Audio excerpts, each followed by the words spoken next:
Qui sont-ils ? Quelles sont leurs attentes et leurs enjeux dans leur statut de collaborateur ? Bienvenue dans Collaborator. L'objectif de ce podcast est de porter la voix et les attentes des collaborateurs pour permettre aux avocats et aux cabinets d'être plus en phase. Chez Neria, nous accompagnons gratuitement les avocats dans la recherche du cabinet qui correspond à leurs critères. Parce que chaque avocat est unique et que chaque expérience en cabinet l'est tout autant, si vous êtes à la recherche d'une nouvelle collaboration, prenez rendez-vous avec nous, on sera ravis de pouvoir échanger. J'en profite pour vous inviter à faire un tour sur notre site internet. Vous trouverez notamment notre dernier guide sur les différentes stratégies de carrière à adopter. Les liens se trouvent dans la description de ce podcast.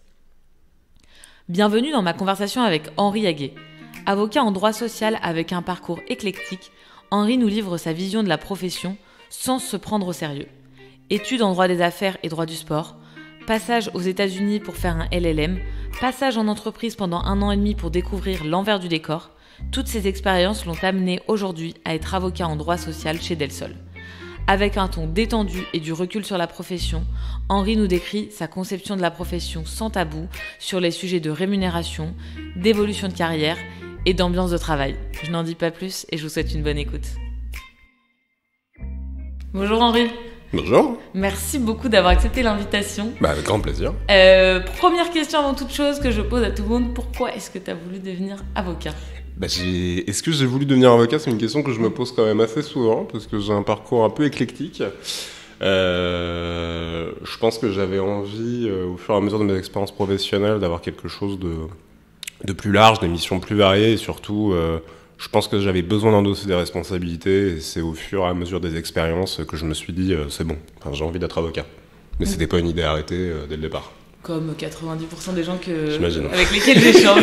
Est-ce que tu peux, justement, tu parles d'un parcours un petit peu atypique, éclectique, etc. Est-ce que tu peux nous parler un petit peu de d'où je viens, qui je suis Exactement. Alors je viens du Mans, dans la Sarthe. J'ai fait toutes mes études au secondaire. Ensuite, je suis arrivé à Paris 2, où j'ai passé 6 ans. J'ai redoublé une année. J'en parle sans aucun problème. J'ai fait un parcours pour sportif de haut niveau quand j'étais à Assas en L3. Ensuite, j'ai fait un Master 1 de droit européen. Ça m'a pas spécialement plu. Ensuite, je suis parti à Aix-Marseille dans un Master 2 orienté droit des affaires, droit du sport. Et c'est un peu cette expérience qui m'a réconcilié avec le droit, parce que je me posais vraiment la question de continuer à ce moment-là. Et Aix-Marseille, ça a été une super opportunité, parce que un soir où, en toute transparence, je regardais PSG Real Madrid dans un bar avec mes collègues de Master, j'ai reçu un mail qui a un peu changé ma vie, et qui s'appelait juste bourse d'études pour des LLM. Et c'est un truc auquel je pensais déjà depuis pas mal de temps, mais pour internationaliser un petit peu mon profil, amener quelque chose en plus et confirmer mon niveau d'anglais par la même occasion. Et pendant très longtemps, le frein il a évidemment été financier. Et en fait, j'ai postulé, je passais des entretiens avec Marseille. Et puis, 6 mois plus tard, je me retrouvais dans une fac du sud des États-Unis. Et 1 an et demi plus tard, j'avais le barreau de New York. Et je pense que tout s'est un peu accéléré à ce moment-là. Ensuite, je suis parti juste après les États-Unis. Je me suis posé la question de rester ou pas. Et j'ai dit non parce que c'était pas un mode de vie qui était fait pour moi. Je suis parti en Suisse. J'ai fait des transferts de joueurs de football pendant quelques mois, ce qui est un milieu quand même un petit peu original.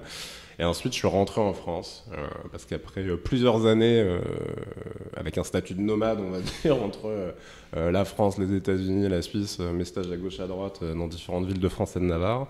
Et en fait, je suis rentré à Paris pour me rapprocher de ma famille. J'ai fait un stage en droit des affaires. J'ai pas spécialement aimé ça, mais c'était le Covid. Et le début du Covid, en fait, ça a été beaucoup de questions d'activité partielle et en fait de droit social. Et j'ai trempé un premier orteil dans le droit du travail à cette occasion. Et j'ai trouvé ça super. J'ai fait un deuxième stage qui a confirmé mon appétence. Et en parallèle, je faisais ma procédure d'admission au barreau de Paris après le barreau de New York, qui a pris forcément plus de temps administrativement à cause du Covid. Parce que sinon on n'était pas là, un petit peu. Et je me suis retrouvé dans une situation où je postulais dans des cabinets d'avocats et on me disait vous avez un profil un peu particulier, mais pourquoi pas.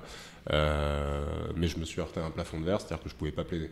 Donc j'avais pas prêté serment et donc il fallait que je passe l'examen d'équivalence avec le barreau de Paris. Et j'ai pu le passer qu'en novembre 2021. Et arrivé début d'année 2021, je me suis demandé ce que je pouvais faire pour passer le temps. Et je me suis dit, je vais aller en entreprise, tiens. je vais aller juriste parce qu'on n'est plus à une absurdité près C'est ça. dans ma vie. Pourquoi pas.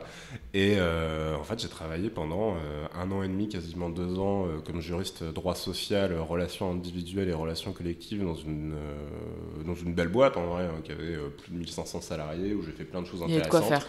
Il y avait vraiment de quoi faire. C'était une très très belle expérience. J'ai appris énormément de choses auprès de personnes très très très compétentes et auxquelles je pense très souvent. Parce que je pense pas que je serais là aujourd'hui sans eux.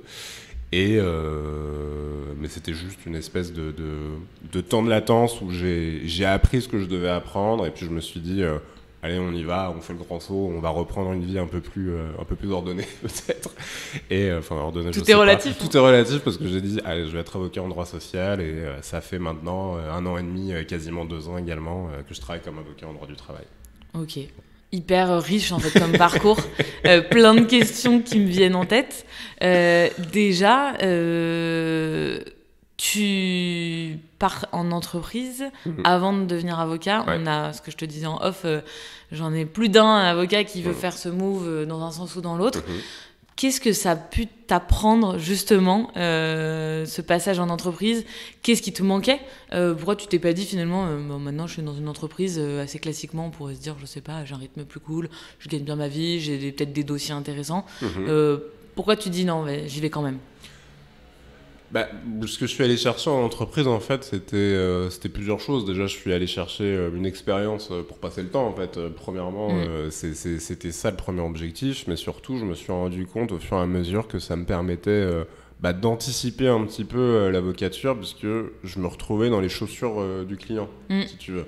Quand j'envoyais un email au cabinet d'avocats qui s'occupait de cette société pour toute la partie droit social, et au fur et à mesure, en fait, je voyais comment ils construisaient leurs réponses, et puis je me disais, ouais, mais c'est pas forcément super pertinent par rapport à ma demande, c'est pas exactement ça. Et en fait, je me suis rendu compte très rapidement qu'un email de 10 lignes, mais bien argumenté, c'était mieux qu'une note de 8 pages que je ne lirais pas parce que je n'ai pas le temps, et eux non plus.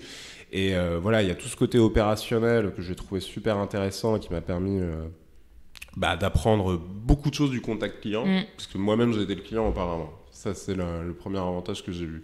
Le deuxième, c'est que c'est une expérience qui permet de rendre les choses très très concrètes dans une matière où plein de choses sont quand même assez théoriques quand on est côté avocat. Ouais, c'est clair. Faire des réunions avec des délégués syndicaux ou des représentants du personnel, c'est très très beau dans des livres, mais par contre, je pense qu'il faut l'avoir vécu pour se rendre compte de ce que c'est. Et quand on me dit mon CSE est un peu hostile, je vois très bien de quoi on parle. Et donc forcément, j'ai des idées d'approche pour discuter de certains sujets qui peuvent être un peu critiques, le cas échéant. Finalement, c'est arrivé au bon moment, cette expérience. Et je reviens sur l'énoncé de tes études. Tu me dis que tu es parti faire un LLM. Ouais. Est-ce que ça t'a servi? Est-ce que tu dis que par rapport à ton travail aujourd'hui en droit social, tu es dans un cabinet assez grand à Paris, tu fais donc du droit social, j'imagine côté employeur principalement. Ouais. Est-ce que le LLM, droit international aux États-Unis, tu sens que ça t'aide d'une façon ou d'une autre finalement sur ton activité, ou peut-être pour trouver ta collaboration, ça a pu t'aider aussi, j'imagine. Pour trouver la collaboration, oui, c'est un plus. De toute manière, on le voit dans pas mal d'offres. On dit l'école de commerce, le LLM et la maîtrise du mandarin, c'est un plus, entre guillemets. C'est un peu l'idée. Mais oui, en fait, le LLM, ça m'a apporté 3 choses. Déjà, j'ai rencontré des gens absolument fous. C'était une super expérience académique de base et c'était vraiment le point d'orgue pour mes études. Et j'ai trouvé ça génial de ce point de vue-là. À tarif réduit qui plus est. Oui. Clairement, je ne vais pas cracher dessus. L'autre point, c'est que ça m'a vraiment appris à travailler, puisque la manière de bosser aux États-Unis était extrêmement stimulante, et j'en ai gardé beaucoup de méthodes qui me servent encore aujourd'hui. Et enfin, la maîtrise de l'anglais, et mine de rien, dans un milieu où j'exerce, qui est le droit social, on n'est pas beaucoup d'anglophones. Je trouve que ça rassure beaucoup quand même, les clients étrangers. J'ai un gros portefeuille de clients étrangers, notamment parce que je suis l'un des seuls à maîtriser l'anglais dans mon équipe. C'est dingue. Ouais. Honnêtement, je trouve ça assez hallucinant d'avoir ça. Peut-être des équipes un peu vieillissantes aussi, je sais pas. Mais... Non, même pas, mais c'est pas une compétence, c'est une matière très franco-française en fait. Donc développer l'anglais, c'est peut-être pas la priorité des gens, mais moi je me dis que c'est toujours un plus. Et comment t'as cherché, comment t'as trouvé, comment se sont passés tous les processus justement pour trouver ta ta collaboration dans laquelle tu es aujourd'hui? Bah, j'étais entre guillemets dans une zone de sécurité absolument totale puisque j'avais un CDI, du temps pour moi et tout ce que ça impliquait. Donc j'ai pris mon temps, tout simplement. J'ai postulé à 2-3 offres et j'ai quand même pas mal été chassé, alors que j'étais que juriste et ça m'avait quand même beaucoup étonné. Et c'est un recruteur qui m'a appelé et qui m'a dit est-ce que Dalsol ça pourrait vous intéresser? Au début c'était juste à Lyon. Et moi j'étais avec ma compagne, on était bien à Paris, on n'avait pas envie de bouger à ce moment-là, et j'ai dit non, ça m'arrange pas trop, et puis ils m'ont dit en fait une collaboration en télétravail c'est possible, et je dis dans ces conditions alors pourquoi pas, et puis je suis arrivé là-bas en septembre 2022, et en fait le rythme était trop dur. Début de collaboration c'est pas un truc que je recommanderais parce qu'on a quand même besoin d'encadrement, etc. J'avais déjà une expérience professionnelle, mais j'étais un jeune avocat, je découvrais quand même pas mal de choses. Et au bout d'un moment, j'ai dit en fait, les allers-retours Lyon-Paris, honnêtement, ça me crève beaucoup trop. Je pense pas que ce soit une bonne idée. Ils m'ont dit en fait, on va juste basculer sur une équipe parisienne. Et depuis, facile. C'est la solution la plus simple. Et en fait, depuis, j'ai envie de dire, ça va comme sur des roulettes et ça se passe très très bien. Et il fallait juste parfois demander. Ah ouais, mais c'est fou. C'est fou, ça tient à rien. Mais... Ça tient à pas grand-chose et c'est vrai, on aura peut-être l'occasion d'en parler, mais sur des sujets justement de localisation, de recrutement, de télétravail, mais aussi sur la REM, plein de fois on me demande un petit peu, j'ose pas, ça fait 1 an et demi que j'ai pas été augmenté, 2 ans, ou j'ose pas demander pour mes congés. J'étais là, en fait, au pire, on te donne un nom. Au pire, on demande. Donc demandons. Avec des arguments construits, etc. C'est pas sans être hostile, mais juste communiquons finalement. C'est déjà pas mal. C'est déjà pas mal. Et pousser surtout les associés parfois à communiquer parce que c'est pas toujours leur fort. Et justement, avec la distance notamment, mais pas que, est-ce que tu as réussi à avoir un process d'intégration dans le cabinet ou de manière plus restreinte dans l'équipe avec laquelle tu bossais? On travaillait beaucoup. Alors, process d'intégration dans une formule un peu, je sais pas, une espèce de rituel très sacralisé, très ordonné, comme c'est le cas dans beaucoup de cabinets. Non, parce que le contexte s'y prêtait pas. Mais les gens étaient très accueillants, je faisais beaucoup de Teams, on était tout le temps en contact les uns les autres. En fait, on communiquait très très bien, même si on n'était pas dans des bureaux adjacents. Le contact y passait quand même très très bien, mais c'est effectivement beaucoup plus simple d'avoir son interlocuteur dans le bureau d'à côté que d'avoir à passer 5 appels Teams, 3 mails, et demander à ce qu'on nous rappelle par SMS. Oui, ça c'est sûr, ça fluidifie les choses, mais sinon l'intégration en soi c'était très bien passé. Ouais. Ok, mais de manière fluide, sans qu'il y ait vraiment de process comme on peut voir parfois en entreprise, de team building, on fait un point d'étonnement au bout d'un mois. Ouais, c'est pas mal. Finalement, c'est pas mal. Et du coup, quand tu arrives, tu as déjà une expérience, tu as déjà eu des études assez complètes. Est-ce que tu te considères arriver comme un tout junior, notamment sur la discussion sur toutes les conditions de travail, sur la rétro, etc. Est-ce que tu te considères avec plus d'expérience? Comment tu abordes ce sujet, notamment en entretien? Est-ce que c'est un sujet qui n'est pas du tout abordé aussi? Si, c'est un sujet qui est abordé. Je suis un néo-avocat. Ça, c'est sûr et certain. Faut pas se cacher. Faut pas cacher ce fait, c'est une réalité. Pour autant, en fait, il y a déjà un vécu autre que des stages. Et en fait, c'est une expérience que j'essaye de balancer. Je vois pas pourquoi en fait 1 an et demi d'entreprise quand on a eu des missions très complètes sur des sujets quand même assez poussés, ça devrait pas être considéré comme une année d'expérience professionnelle. Bon, là il y a plusieurs écoles là-dessus, mais moi mon cheval de bataille c'est de dire que non, en fait on a eu un rôle de conseil, on a eu un rôle de précontentieux, on a également fait des choses mine de rien sur des thèmes très très très poussés. Je vois pas pourquoi, parce qu'on a un label cabinet d'avocat, un label entreprise, faudrait le traiter différemment. Ça dépend sûrement des sociétés. Mais là, entre guillemets, j'étais dans une société internationale, il y avait 1500 salariés en France, il y avait un CSE quand même très costaud. C'était pas un poste facile à plein d'égards, c'était un poste très très très complet. Je faisais pas les journées que je fais aujourd'hui en tant qu'avocat, ça c'est une certitude. Mais pour autant, j'avais des très bonnes journées. Ok. Et justement, tu arrives là, alors sans être vraiment junior, mais en étant un peu quand même junior de la profession sur certains aspects.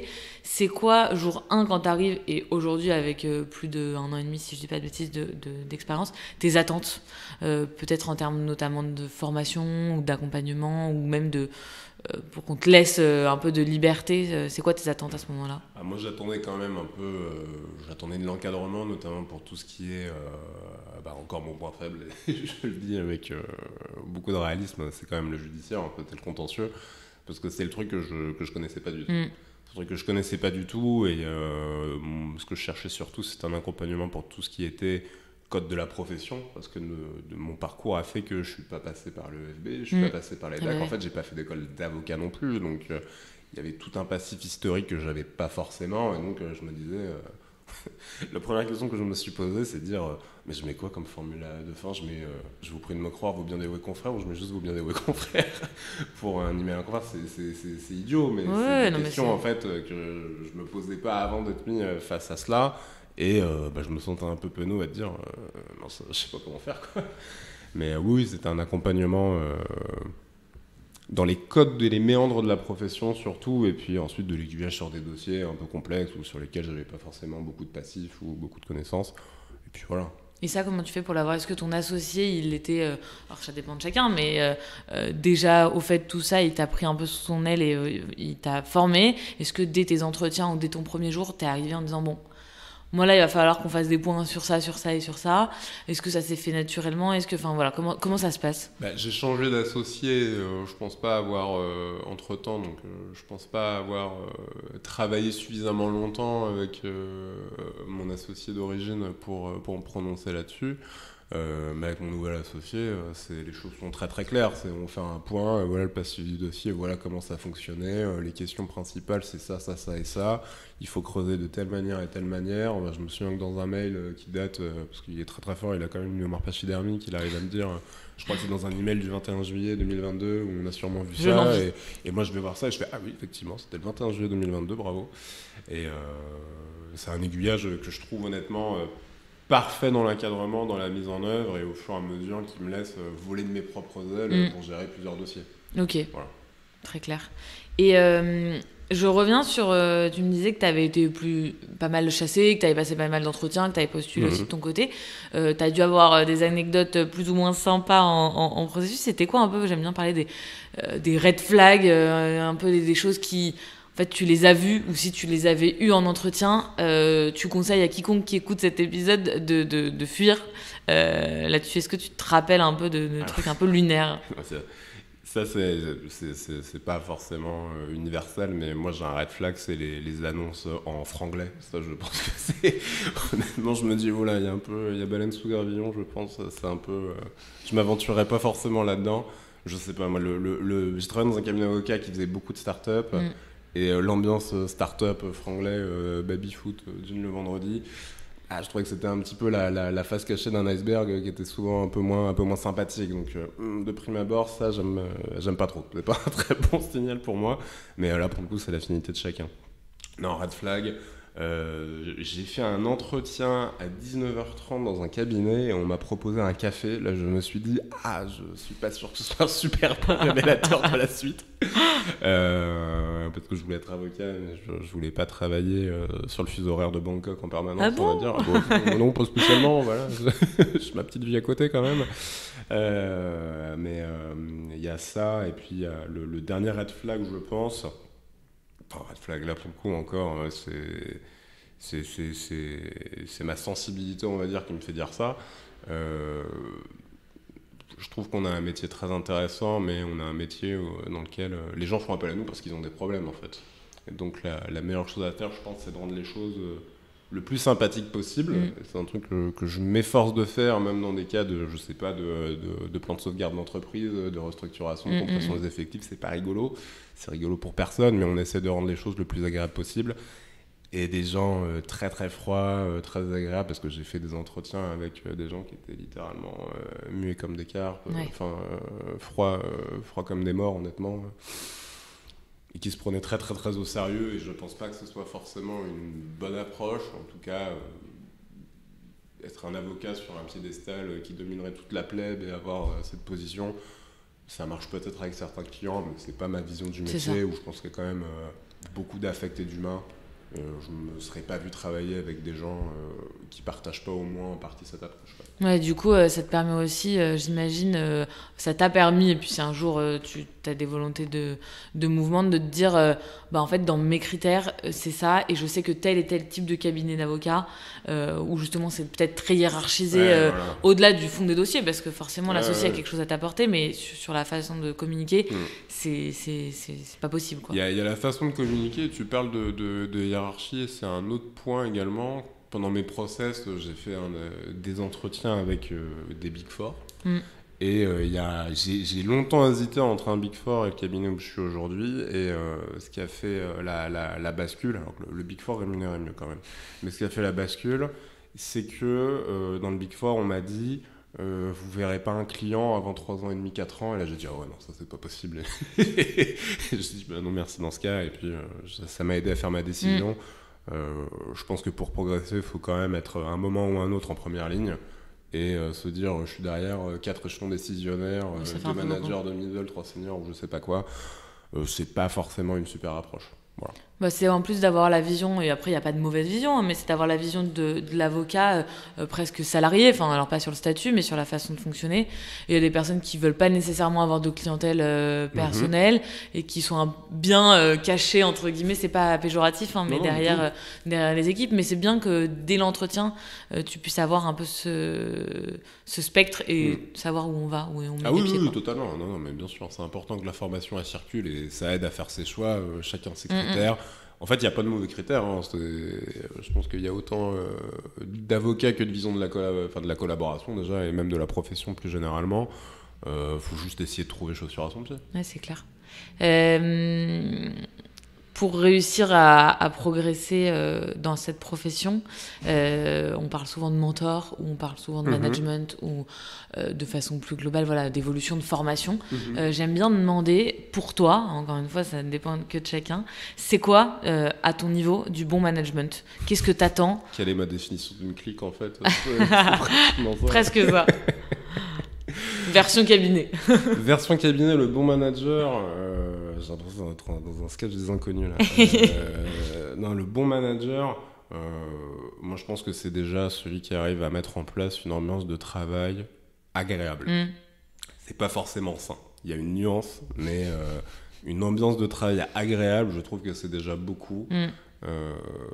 J'avais fait une job fair il y a peut-être 7-8 ans maintenant à Assas, et j'avais posé un CV sans y croire le moins du monde chez White & Case. Et il y a quelque chose qui m'avait quand même surpris, c'est que le collab avec qui j'ai travaillé m'avait dit, avant même de regarder des diplômes, en fait, on regarde la personnalité des gens, parce que c'est quand même plus agréable de finir à 3h du matin avec des gens sympathiques autour de nous qu'avec en fait, des gens muets comme des carpes. Ce qui est vrai, mais pour autant, j'ai pas envie de finir à 3h du matin, donc j'ai repris mon CV, je suis parti. Voilà. Mais du coup, c'est bien. Déjà, il y a 7-8 ans, tu t'avais listé un peu les choses sur lesquelles... Ouais, bien sûr. Et même pour la formation, parce qu'on sait que ce type de cabinet, on a une formation béton, mais tu dis, je suis pas capable de mettre à côté d'autres critères qui sont tout aussi importants, voire plus importants pour moi. Oui, et même en fait tout le reste en dehors de la profession. C'est un sacerdoce. C'est plus qu'un sacerdoce. Je trouve que c'est vraiment un sacrifice d'une partie de sa vie et j'étais pas capable de le faire, et c'est pour ça également que j'ai éludé pas mal, je veux pas dire pas mal d'offres, parce que j'en avais pas forcément eu, mais des typologies de cabinets. Et est-ce qu'il y a des choses qui, justement, j'aime bien avoir un peu des exemples qui ont été mis en place, alors que ce soit dans ton cabinet actuel, ou peut-être quand tu as fait des stages à l'époque, même si ça remonte un petit peu, de choses concrètement, parce qu'on dit oui, on veut une bonne ambiance, ou on veut que le manager, le management, de manière générale, se passe de telle et telle façon, mais j'ai bon espoir qu'il y ait certains managers, justement, qui sont des associés ou autres, qui écoutent de temps en temps ce qu'on dit. Est-ce que tu as des exemples de choses qui se sont bien passées, tu te dis, j'aimerais bien que ça se reproduise, ou que le jour où moi je manage, je puisse mettre ça en place, ou à l'inverse ça n'a pas été le cas et tu te dis ça aurait été pas mal quand même qu'il y ait ça. Alors moi j'ai eu un truc pas plus tard qu'avant-hier.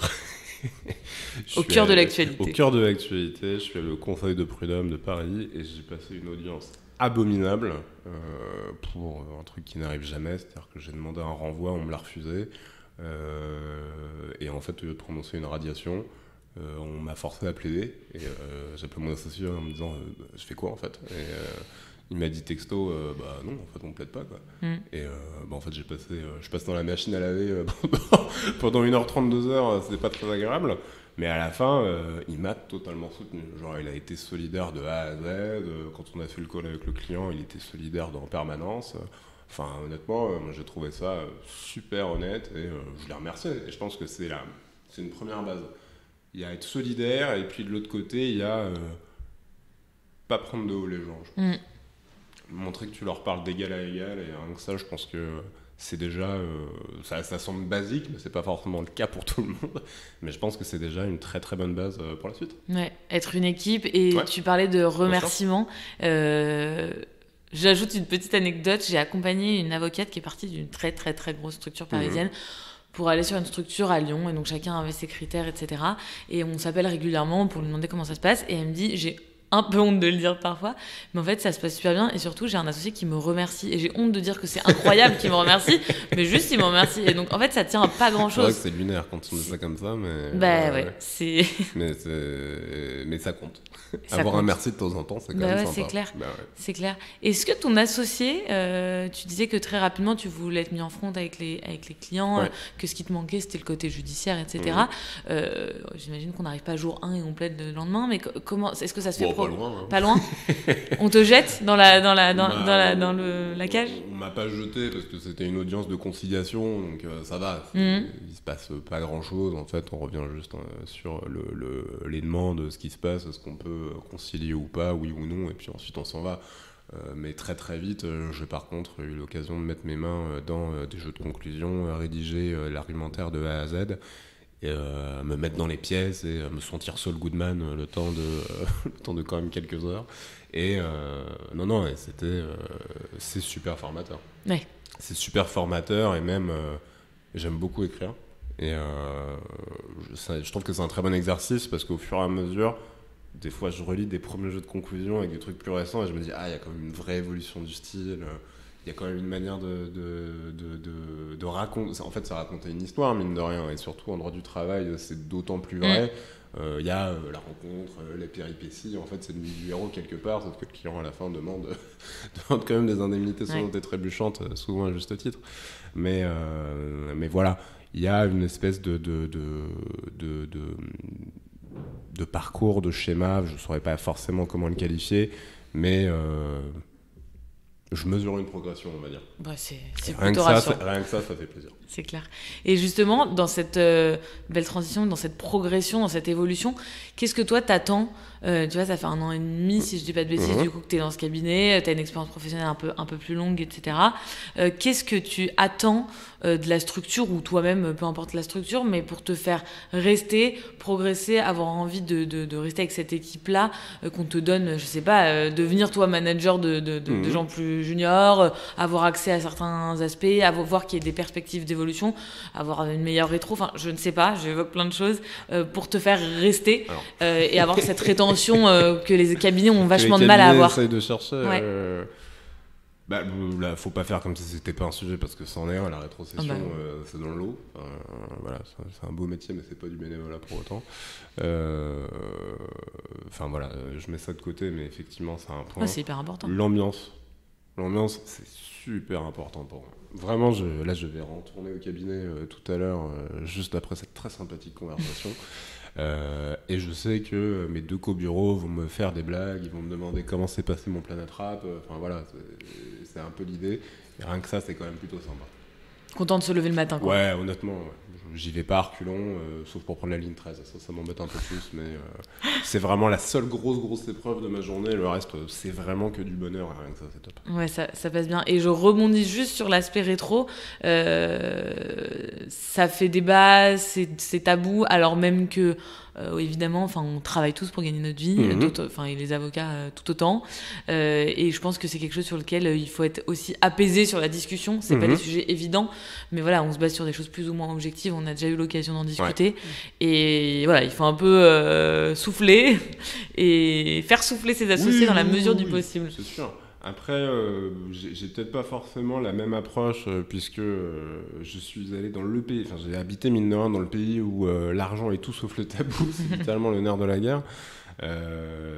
Aux États-Unis, il y a des avocats à qui j'ai pu parler et qui me disaient sans aucune vergogne qu'ils facturaient alors qu'ils étaient avocats en droit pénal à Bâton Rouge dans le sud de la Louisiane, littéralement ce que facturaient des associés en M&A chez Bredin Praticien. Et ça posait aucun souci. Et il disait même, je me suis fait 350 000 $ l'an dernier, c'était pas un sujet du tout. Moi, j'ai pas ce tabou sur l'argent parce que je pense qu'il faut pas en avoir. Et puis surtout, je pense que c'est un faux tabou en fait qui dessert, j'allais dire les collaborateurs, mais en fait ça dessert même les salariés puisque ce tabou d'entreprise, à partir du moment où tout le monde sait combien touche l'autre, bizarrement, c'est plus possible de faire des grandes disparités de rémunération. Il y a moins d'inégalités entre les hommes et les femmes notamment. Je pense qu'on a tous intérêt à lever, entre guillemets, cette chape de plomb sur l'argent. C'est pour ça que moi, j'ai aucun tabou là-dessus. Je demande quelque chose. Et comme souvent dans des négociations, vaut mieux demander beaucoup trop au début pour ensuite avoir quelque chose de plus sympathique que de demander quelque chose de très timide qu'on est sûr d'avoir à 100 ou 90%, mais à la fin, on va être très frustré. Je pense qu'il ne faut pas s'interdire de rêver plus grand, comme disent certains clubs sportifs de région parisienne. C'est très beau. Voilà. C'est très beau. On parle de la rétro, mais au-delà de ça, j'aime bien parler aussi de la clientèle perso parce que ça fait partie intégrante de l'évolution et de la rémunération, de tout ce qui va avec. C'est quoi un petit peu où t'en es là-dessus? C'est quoi un petit peu tes appétences pour la suite sur cette clientèle? Si t'en as déjà, comment t'as été chercher tout ça? Alors, c'est très embryonnaire puisque je travaille en ce moment sur mon 2e client perso. Félicitations. Merci beaucoup.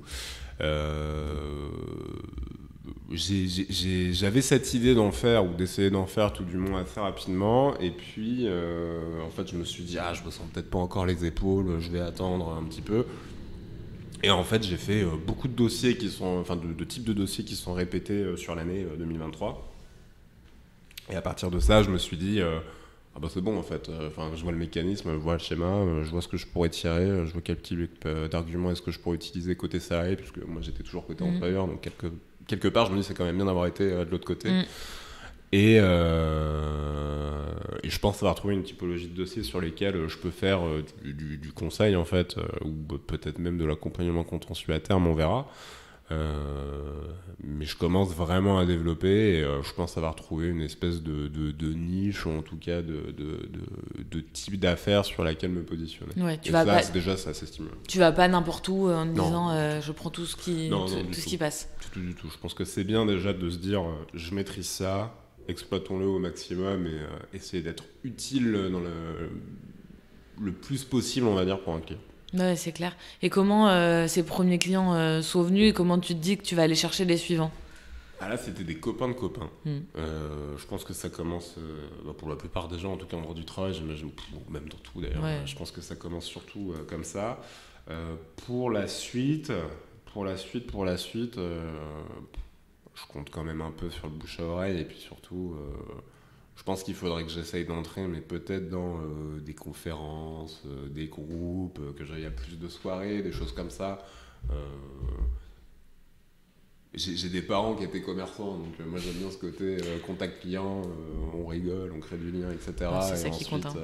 C'est ça. Et ensuite, si jamais on a besoin de nos services, ça pourra passer une super conversation, ça sera avec plaisir. Mais...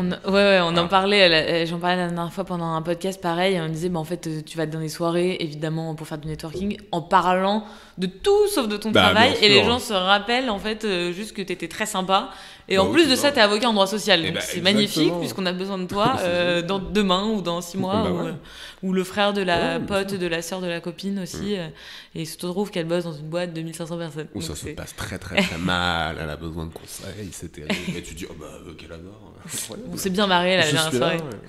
Un morito, non. Donc objectif, développer un peu, même beaucoup j'espère, cette clientèle personnelle, rester dans cette ambiance de travail agréable. On peut le dire.